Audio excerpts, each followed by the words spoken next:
Good morning, friends. It is a beautiful morning out here on the porch. Having these little guys this morning because there are lots of tractors that are harvesting corn around us. So maybe we'll have a little bit less noise if I put these in. We are in Little Britches. We are reading this book by Ralph Moody, and we are in chapter 17 this morning. So let's just jump right in together, shall we? This chapter is I Meet the Sheriff. All during the time we were building the cellar and the corral, Grace and I had to do our schoolwork after supper. Father worked with us too, but I couldn't make out what he was doing. He had some big sheets of wrapping paper that came with the groceries and a still square and dividers, and while we were studying, he'd be drawing pictures. Once in a while, he'd ask Mother to figure out an arithmetic problem for him, and then he'd change his drawings all around. The morning after we finished building the pole corral, he and I drove Fanny to Inglewood. It was at the end of the Denver streetcar line and had lots more stores than Fort Logan. First, we went to the blacksmith shop and got a couple of lengths of angle iron, small pulley wheels, and pieces of round iron rod. Then at the hardware store, we bought sheets of galvanized iron, 3 or 4 kinds of screen wire, some coarse and some fine, and lots of bolts, screws, and other things. There was so much that I knew it would cost a lot of money, and I asked Father if we'd have any left. He took out his long leather pouch and showed me that there was quite a little silver and some bills in it. Then he said that part of it was mine, and asked me if there was something I wanted to buy. I told him I wished I had a steel trap. So we went over to the corner where the guns and traps were, and he helped me pick out one the right size for prairie dogs and skunks. I was wondering what we were going to do with all the hardware and iron, and after we started for home, Father told me we were going to build a winnower. He said it would cost too much to have a big machine come to thresh our peas and beans, but we'd have plenty of time during the winter to do it with hand flails and a winnower. After we got home, he spread a roll of brown paper out on the bunkhouse floor, got his drawings, and began cutting patterns the way Mother did for making clothes. Father didn't need me to help him, so I went out to set my new trap. Before I left, he told me I'd have to set it quite a ways from the building so King or one of the cats wouldn't get into it. And then I'd have to stay away from it if I expected to catch anything. I took it clear over beyond the railroad tracks and set it near a prairie dog village.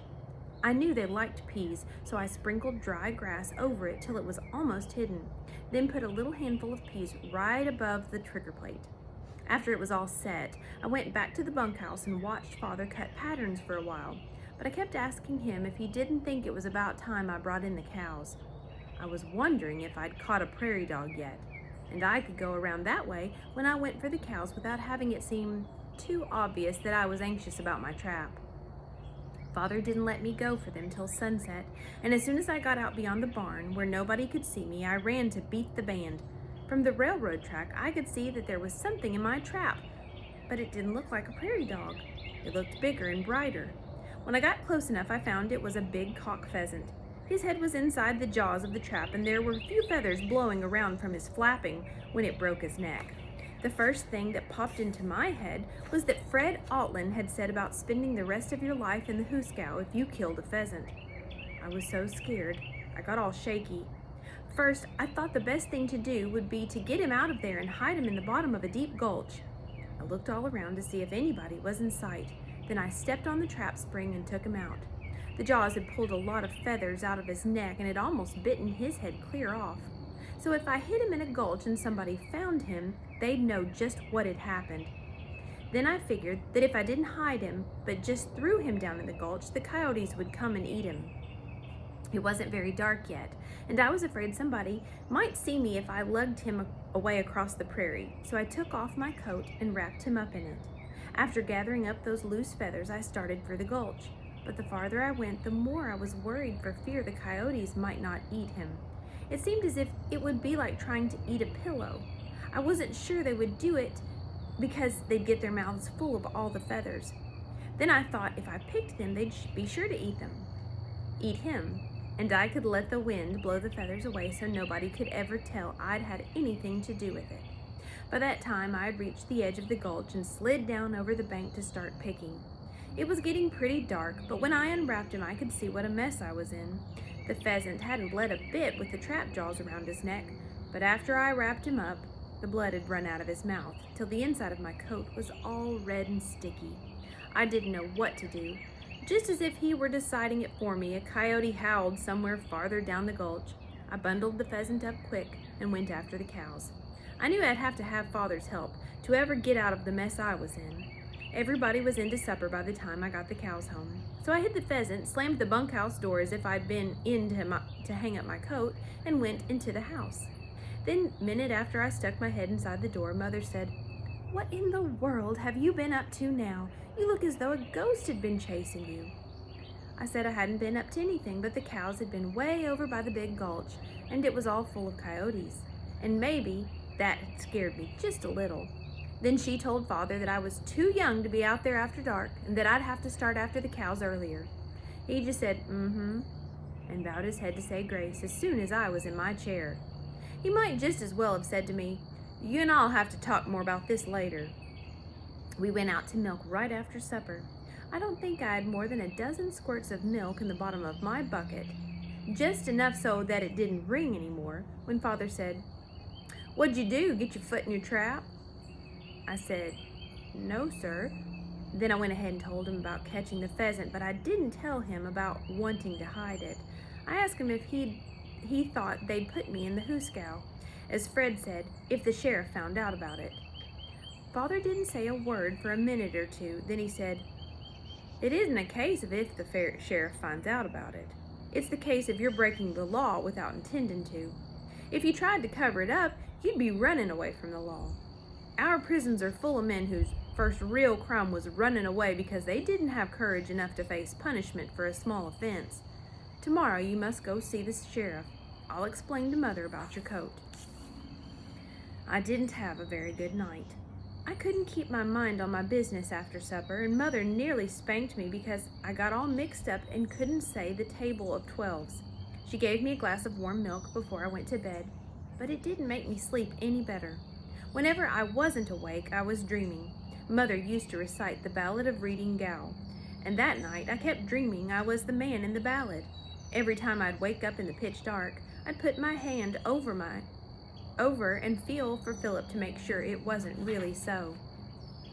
After breakfast, I begged Father to go to Fort Logan with me to see the sheriff, but he said, "No, you haven't learned to ask for advice before you get into scrapes, and it isn't fair to expect help in getting yourself out every time."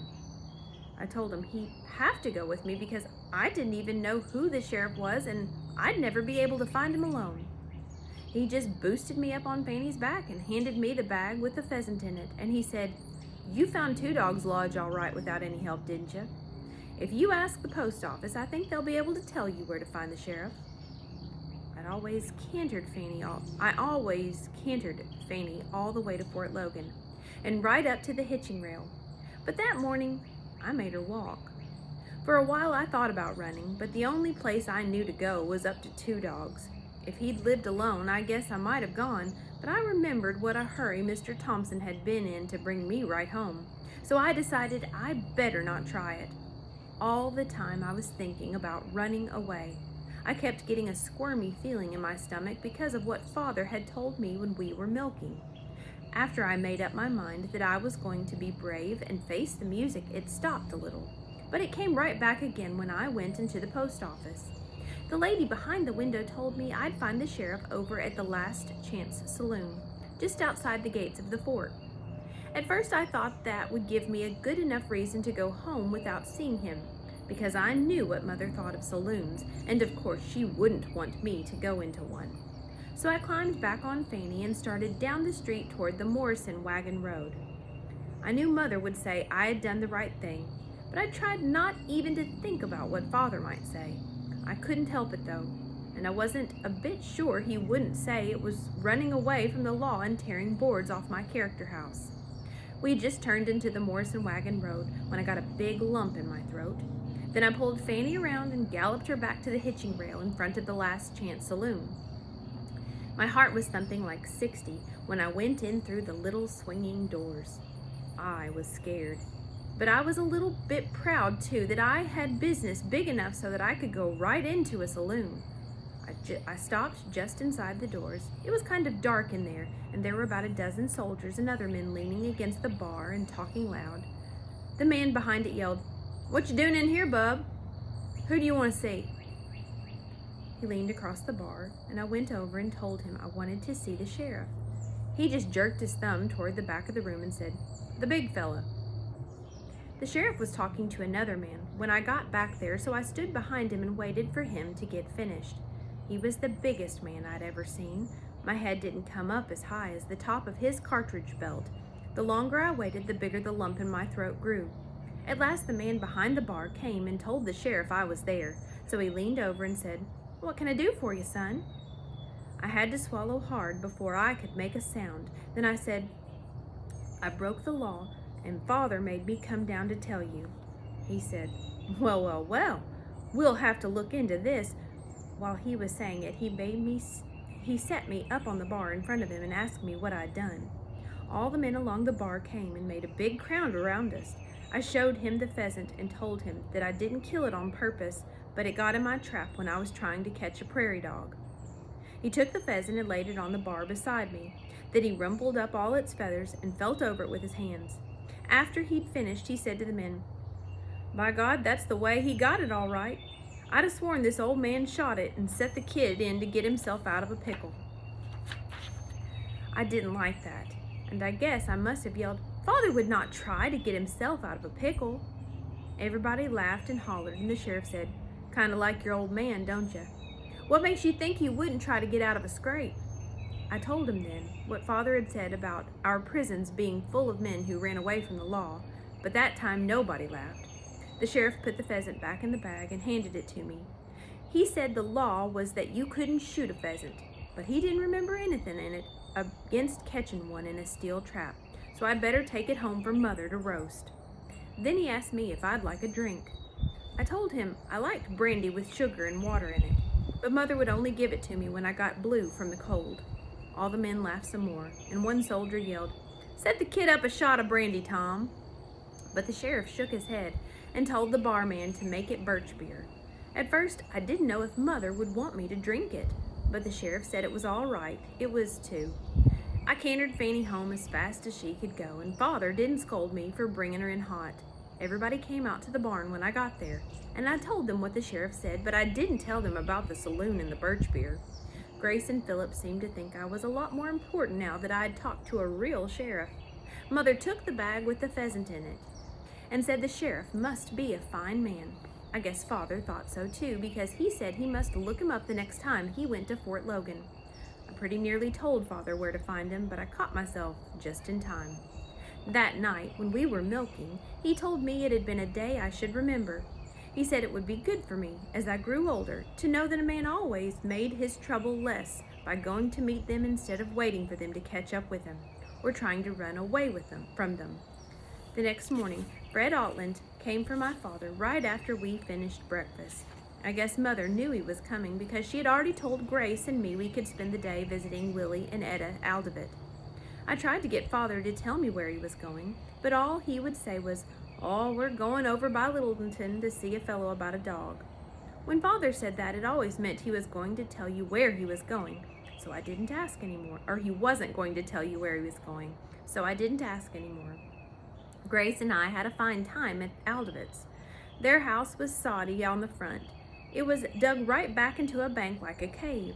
They had a big tall barn full of hay and a donkey and a half-dozen horses we could ride. The girls made us play house with them some of the time, but we made them try to ride the donkey, and they took some of the craziest spills I ever saw. I think we had the most fun, though, jumping from the high haymow down onto a pile of straw on the barn floor. It must have been 30 feet. Father and Fred got home just a little while after we did. They were leading a beauty of a bay horse. He wasn't quite as big as Fred's new one, but he was a lot more ginger. I guess we youngsters and Mother frightened him when we all ran out to look. But anyway, he started bucking and pitching like old Harry just as we were coming into the dooryard. If he hadn't had an inch rope around his neck as well as having a halter on, I think he would have broke away. They had quite a time putting him into the corral without getting kicked, and as soon as they let him loose, he went racing around and around the fence, kicking his heels higher than the top rail. Mother was all flustered about how dangerous the new horse was and made us children stay in the house till supper time. While we were eating, Father began telling what fine horses there were at the auction. But Mother asked, "Didn't they have any nice, gentle horses, Charlie? I'm afraid one of these bad ones is going to hurt you." Father grinned and said, "Oh, he isn't a bad one, Mame. He's a good one of the best I ever saw. But he's just a 3-year-old right in off the range, and he's never had a man's hand on him till today." I looked for a minute as if Mother were going to cry. "I don't care if he's 3 or 30, he's bad all the way through. Or he wouldn't have thrashed around and fought the way he did. I don't see why you didn't buy a nice, gentle horse. You can't tell what will happen to Ralph and what kind of a horse around the place." Father got up and went around behind Mother's chair. He put both hands on her cheeks and patted them. Then he said, "Son, I want you to make me a promise that you won't go near the new horse or into the corral while he's in there until I say you may." My mouth was full, but as soon as I could swallow, I said, "I promise, Father." I could have bought a gentle horse, Mame. There were some not much better than Nig that brought $75. That's what this one cost, and that's what we planned we could spend. Well-broken young horses as good as he is were bringing 125 or more. I picked him out before they ever put a rope on him, and there's nothing vicious about him. He's simply crazed with fear right now. I'll be very careful in breaking him." Mother reached up and patted his hand against her face. "You will be awfully careful, won't you, Charlie?" was all she said. Father was real good about making people believe what he said.